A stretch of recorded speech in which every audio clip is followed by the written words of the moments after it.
the audience was really just receptive. Everyone's just like really like vocal and into it, and it just like brings a really nice energy. Yeah, and even the fact that just everyone's like standing up, and the vibe of the venue is just like, I don't know, just creates this atmosphere that's you just want to play. Yeah, I would just say that I think when you arrive at a venue and you're about to play a gig, it's like a lot of small things that will happen in terms of the interactions you have with the staff that work there, people that are putting on the event, promoter, sound person, all of that, like how you're treated, and that all kind of is gonna help you get to the point where you can hopefully express yourself well on stage. And when all these things are, when all those ducks are in the row, then yeah, I think good things can happen. So yeah, it was a lovely gig, probably a lot because of those reasons, you know, well planned event, like people that are really into putting on these kind of events. So, yeah. We're very thankful. So that you're relaxed. Oh, sorry. Yeah, and all you guys being so welcoming and like even just like coming to get us at the airport, like having food, everything is just like that way we're not stressed and then we can just play. We love you, Switzerland.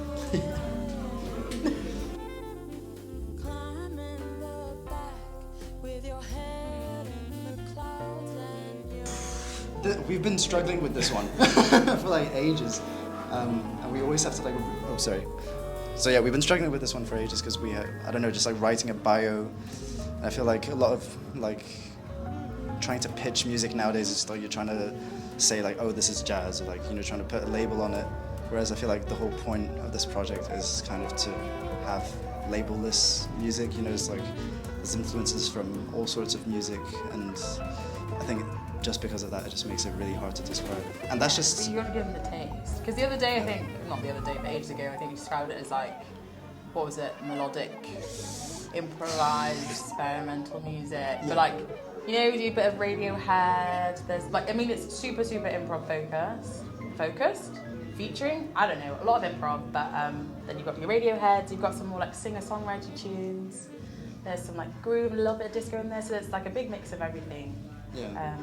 And I think that's even just like the compositions, but then everyone as players, I think, brings their own influences, because I mean, a lot of the music is like, I write it and then I have my influences, but then everyone else has got their sound, and when you bring that together, it's even more of a sort of like melting pot of stuff, which I think is pretty unique.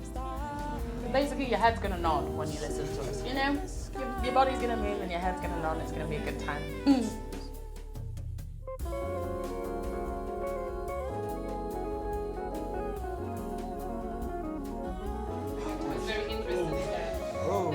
What's the start? Yeah, go on.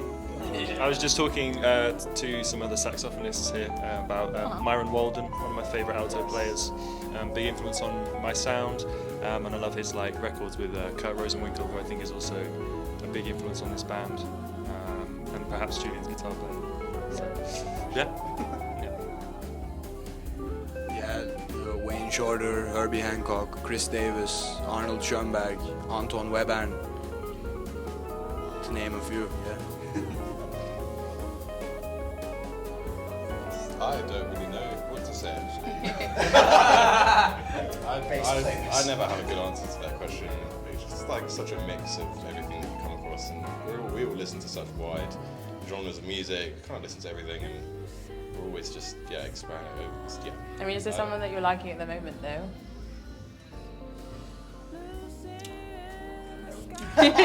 Joe Sanders, great. There you go. Is one of my favourites. So. Similar vibes to John, but I guess to echo John and to maybe develop a bit, I don't know, it's just like, I think my musical journey started with like lots of rock music when I was young, a lot of like metal even, and then maybe refined into listening to things like Radiohead and then hip hop, and then like figuring out that all these hip hop tunes were sampled, and then like digging into the samples, and then starting to listen to jazz. You know? So it's just like a crazy mix. So I won't specify because the list would be insanely long. But yeah. For me, I mean, always Moses Sumney and Cecile McLaurin Salvon, those two forever. But then actually specifically for this ensemble, I feel like I kind of like draw on a bit of Layla Hathaway and her vibe. So I'm going to say I'm leaving with those three. I'll just say at the moment. I think at the moment it's just Radiohead, Bjork, and always Kurt. Yeah, Kurt Rosenwinkel. My love. But I'm trying to listen to him a bit less. But yeah. And like Brazilian music a lot of Brazilian music actually. Yeah, and then a lot of classical music and stuff. There's too much, but yeah, I'll stay with those.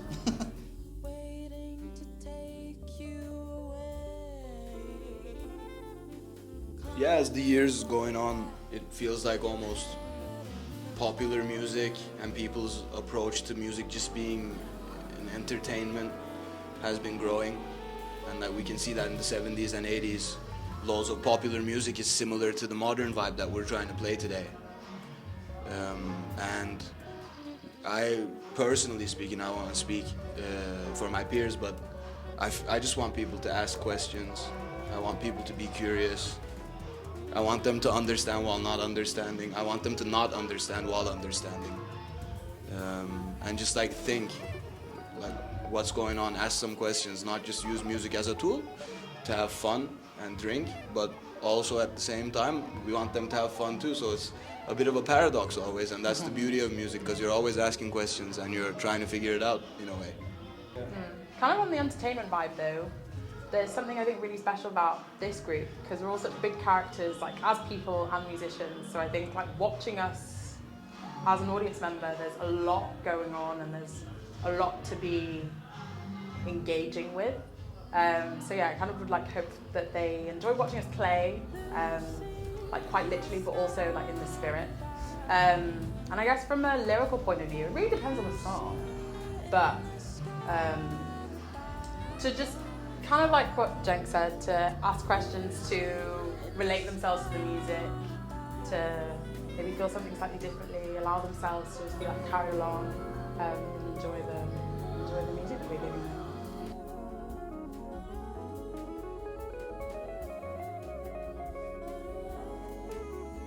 All the time. It's always different with this band. This band also like reinvents itself. Yeah. And we've gone Over through a and few over. iterations, and I think different mindsets, different goals, different sort of eras of the band. We've already gone through quite a lot, and this is just sort of like another step in the journey, really. But I mean, everyone said it better already, but just to echo, I think the six of us are all very different, and so I don't think it's patronising to say that part of our job is just to open up people's ears to different ways of hearing, I guess. And,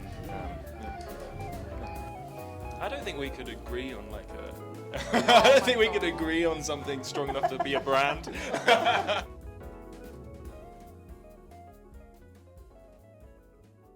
Great question. Where to start? I think paying musicians properly in the UK is definitely not as much of a thing as it is here, I think. I don't know, this venue is like pretty special because just the fact that you have an audience coming in to listen to new music and they're open to it, and they're like, they don't know us, but they're listening. That's just hard anywhere, and it's really pretty rare. And I wish that the industry like facilitated that a bit more, and just like gave more opportunities, I guess, to like younger bands. Yeah. Yeah, I would just say simply to any venue that's booking live music to just maybe put that little extra bit of effort in terms of just like planning a lineup that works and really bigging up the music and making a statement of it. And I mean, in London, for example, I do so many gigs where I play with these amazing bands as like background musicians. It's crazy, and it just there's like people in the audience that are clocking onto it and they're enjoying it, and there's other people that could, but they kind of need to be like, ushered in a bit. They need to know what, like, they need someone on stage to be like, these are these musicians, and they're about to play a set, and it's this guy, like, as opposed to just I don't know, setting up in the dark corner of the room and playing. So yeah, it's not a very succinct comment, I guess, but yeah, that's Just like, if you're gonna do it properly, basically. You know? Yeah, Value, yeah. yeah. One for the mic. Empathy. Damn. To a bridge by a fountain where rocking horse beat That marshmallow. trying new music is a wonderful thing. Spoke to lots of people in the audience and they were like, yeah, it was really beautiful, and we spoke about how I said like they trust you, and that there's so much music to be discovered. So give people a chance, give us a chance, give them all a chance.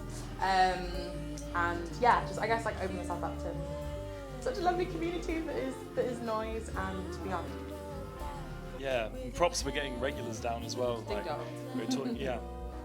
You guys have got like a growing community of people that come every month, no matter who's playing. And I think that's partly down to the programming, and you know, and the philosophy behind the programming. I mean, we've talked a lot about how, you know, there's an ethos here about having two kind of similar sounding groups, so that you can kind of draw in a crowd that can. But I think tonight what was really special is that actually both groups were quite contrasting, and they kind of brought out different elements in the same crowd.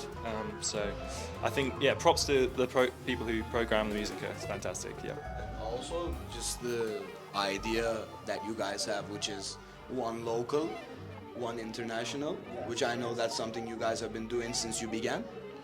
Very unique, very difficult, I can imagine, for you guys. Loads of emails, loads of texts flying all over the place. Can't even imagine, don't want to imagine.